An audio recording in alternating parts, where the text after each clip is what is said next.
got a little different setup today because we wanted to do this in the ballroom.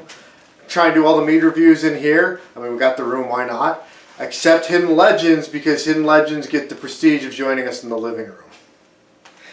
So we do have a mead review, but I do want to touch bases back on the Hidden Legends because I got an email from Mark from Hidden Legends after I gave him the video information, and he sent me this email describing the process for some of these things, like what exactly the dark honey was, because that was a question that came up. What's the dark honey? What exactly is an elderberry or a huckleberry? So here's what he had to say. He says, dark mead is made from what's called melter's honey or baker's honey. They cap off the hive. Then they run it through a melting process to separate the wax from the honey, which creates a darker honey that's more caramelized. So, to answer that question, we now know what the dark honey was, and it makes one hell of a mead. He also goes on to tell about the process between the elder and huckleberry meads. He says, elderberry mead is made from real elderberries. The elderberry is actually a super berry that helps build the immune system. The berries are pressed over and over and it creates an amazing juice, which is combined in the tank during the fermentation process. A huckleberry is a wild Montana berry. The process is the same as the elderberry. We press them to get all the juice from them and then add the juice during the fermentation process. From start to finish, usually takes about 3 months to make. So that was great, and it made me think about how all the antioxidants you get in honey, especially when you do the fermentation with it, that huckle and elderberries, if that also has a lot in there, and it gains it from the fermentation now, that mead must be kind of almost like an alcoholic super drink. So again, thanks Mark. Really appreciate you hooking us up with that, and hopefully we can do that again. Be great if we could maybe possibly get out to that area and even see the meadery at some point. We want to do something here with Solu and possibly with White Winter if we can get out that way. Montana would be fantastic. And hey, being a quality inspector at a local business, if you guys ever need a new quality guy at Hidden Legends, hit me up. But alright, so we do have a mead to look at today. Oh, I got something in my mouth. My tongue and teeth. But we have one. We wanted to get a mead for the weekend. Just kind of a random pickup. It's a peach mead. Have we done a peach before? I don't think I've ever tried a peach mead. But this is great. It's called Orchard Stand. It's a honey wine with natural flavors. It says it's a peach, but what was really great that caught us on the label was it is another one from our good friends at Oliver, the same people who do the Camelot Mead. So that's great. You can see we already opened it up and we capped it off with one of our stoppers because we didn't want to have another 10 minutes shot of us sticking around trying to open this. Anyway, there's something cool on the back. It just says, gentle and juicy, golden peaches, fresh from the market, chill and enjoy. Ours is actually like right at room temperature. We're not chilling it out any. But you want to grab the tasting glass? So it actually got my old tasting glass down, and it's like all smudgy, and I'm scrubbing and scrubbing, and I couldn't get it. So we're going to go ahead and use our Solu one like we used in the last video. It's probably what we'll go for. But we do have these chalices we wanted to show off. We found a set of 4 of these at a thrift store. Thought they were cool, but they were engraved. Now we hadn't picked the last name yet when we were just going for changing our name, but the forerunner was Knox, and these were engraved with a letter N. I don't know how well that's going to show up. And that was sort of okay, we need to buy these, and that pretty much made the decision for us. Anyway, let's, ooh, you're going to like that. Ooh, that smells really sweet. Go ahead and pour some of the, oh wow, that is like crystal clear. You can see the bubble. That's so cool. That is kind of neat because you can see what that looks like in the bottle there. But in the glass, it's even more clear. It's almost like water or a vodka. That's really interesting. It's just as clear as the stuff we got from Hidden Legends, just lighter. I'm going to let you have the first taste of this one. Oh, I get the pleasures. Okay. If it's any good, you'll chug it and I'll know. Are you calling me a wino? Yes. I'm more of a Mito. You should probably redo that so you can actually taste it, and I will shut up. Thor's over here as the director giving me the stank eye. Like, don't do that, man. Oh, you knew really my background in improvisational Shakespeare when you hired me, sir. It is thou's fault. I bite my thumb at thee. Want to be sure you didn't spill it, dork. I'm saying, I'm going to shut up and not make you laugh, and then I'm just making you laugh.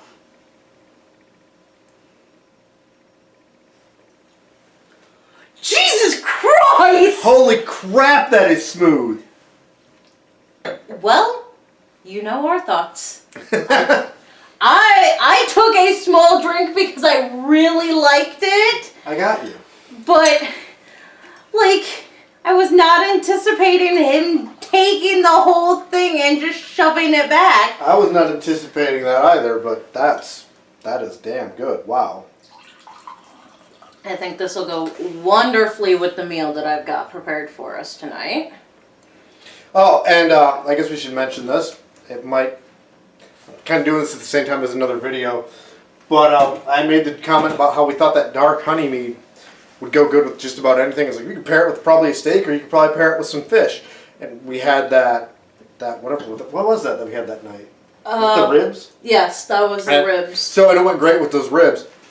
But the next day when we still had some left, we actually went to the local fish market and picked up some fish, and it paired perfectly with that. So if you are looking for a mead to go with any meal, you can't go wrong with that one. Yeah, no, we're actually doing another fish type meal tonight, but we're going a little more Mediterranean tonight, so I think that this will be really good with it. I think, I love reading the stuff in the back, and this one was simple. I said there's not much, just as gentle and juicy.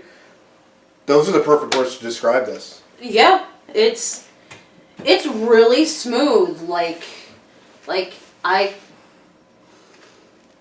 don't know how else to describe it. Yeah, no, we usually can come up with ways to describe things, but this one... It's almost like a peach flavored water with that hint of honey behind it. Yes.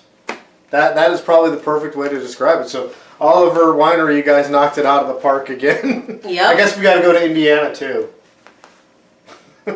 Oh no, we have to go on trip around everywhere, because there's also ones in Iowa we wanted to see too. We need to get like PBS or somebody to sponsor this and do like a series where it's just like us traveling the country to different meaderies. Yep, that would be nice. But anyway, it is Friday, and we figured it was a good time to have a cigar. I haven't had one in probably a month. Yeah. So I've got a couple Javas in here, but what I was thinking is we got one of our favorited Magic Toast. So, Magic Toast. Whereas the last one we did the three together and compared them and even combined them. The Knox Triple Threat, don't forget. I'm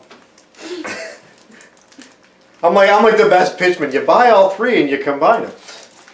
That was my idea. Thank you. Yeah, but I'm saying I'm the one pitching that. I'm like Billy Mays. But wait, there's more! And there is. We're going to see how it pairs with the cigar, much like how we paired the last batch with all the different meads we had on hand, as well as the food in the house. We're going to see how well this one pairs with the cigar and just see how relaxed we can get this nice Friday afternoon. So I'm going to light this thing up, and we'll be right back. Again. I'm back. I'm alone. What happened? I know Roz is in the kitchen. She's getting the salad ready. I don't know if it'll be ready that we can try it with the wine to see how that goes over. But I do have our nice Alec Bradley Magic Toast cigar lit up. I didn't think you'd all want to sit here and watch me light it. I do what's known as the 3 cigar method. I think I might have shown this in a video once. And it can take a while, and I didn't want to subject everybody to that. But I do enjoy the ceremony of it. It's, not the most effective way, but I feel like it is the best way to enjoy one of these things. Don't mind the cat screaming in the background. I don't know if anybody heard the cat screaming. It might just be a crazy person in the kitchen going, don't mind the cat. Yeah, the cat's back here down in the basement area screaming, and then Solomon's in his area screaming, but Thor's just chilling out over there. So that's pretty nice. I did want to bring up one other thing when we went to the store and to pick out a mead, and we got this one, which was a great choice. I've been trying to do the White Winter Black Harbor on this channel for years. And I wanted to do it, I suppose I tried to do it with Twitchy that time.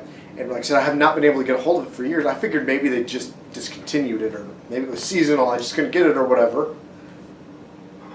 And we walk in there and they got two bottles of White Winter's Black Harbor sitting there. We're kind of freaking out like, that's what we want. But that stuff is a bit more on the pricey side, and it was not in the budget tonight. But we made an excellent choice.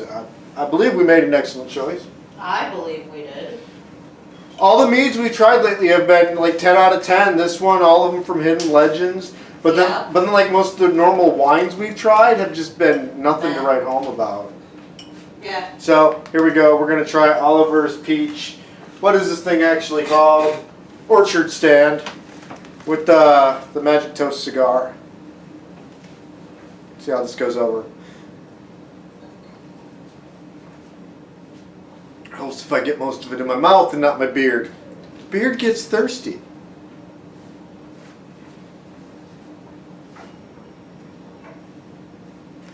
Oh yeah, no, that is good. Oh, you should come in here. 2 seconds. Give me 2 seconds.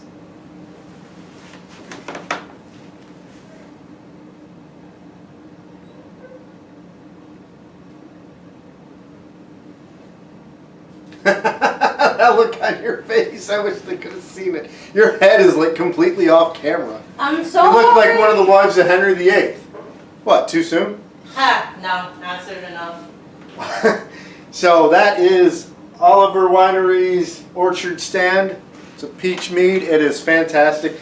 You know, lately we've been doing more and more trying to hint on the notes that we get with these. Like I mentioned, that huckleberry had that bit of pine if you let it set long enough.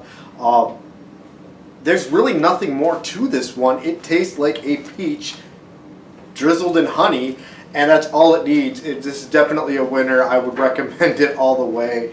And if you are a smoker, especially cigar smoker, pick up an Alec Bradley Magic Toast. This will really get your evening started off. Oh, she brought the salad. The video continues. This is only part of our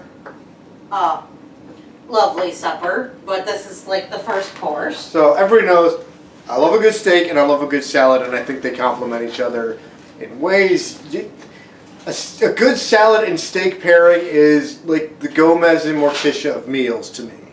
I'm not going to discriminate, like, I don't want vegetables, I'm a man, I only eat meat, or go the other way. It's got to be together, and I love a good caprese salad. It's one of my favorites, and she made this for us tonight. Because I even like the caprese. So we're actually going to keep going with this, and we're going to see how this pairs with this mead we've got going on here. Mind you, it's not your traditional caprese because I did not really have time to make the balsamic reduction. So What did you put on that for a dressing? I did olive oil and just regular balsamic vinegar. That's fantastic. Oh, And it's so tangy. And we're using beefsteak tomatoes. Yeah, these things are huge. Mm-hmm. Alright, I got some of that taste going. Like, I hate watching people eat things, and here I am making you watch me eat things. I apologize. No, cut. Shit, You know, I need a knife for this Even tomato. though mead is considered a dessert wine, and again, we mentioned this in the last video, I'm not much for pairing alcohol with a meal. This is definitely a win. Oh my. I don't think it quite works quite as well as we did the last time with Hidden Legends, but it's going to work. This is going to be a great meal. And considering we did a Mediterranean stuffed salmon. Yup, with the caprese salad, yeah. That's like the perfect wine to complement because it's light. It's light and it just adds to the lightness of the rest of the meal. And that's out. Almost. Almost? Oh, we got it back. It's alive. It's alive.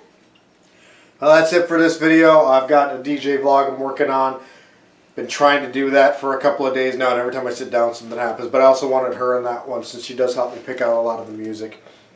So you might get a double video whenever I upload this. I might give them a couple days to sit, see how I feel. Until then.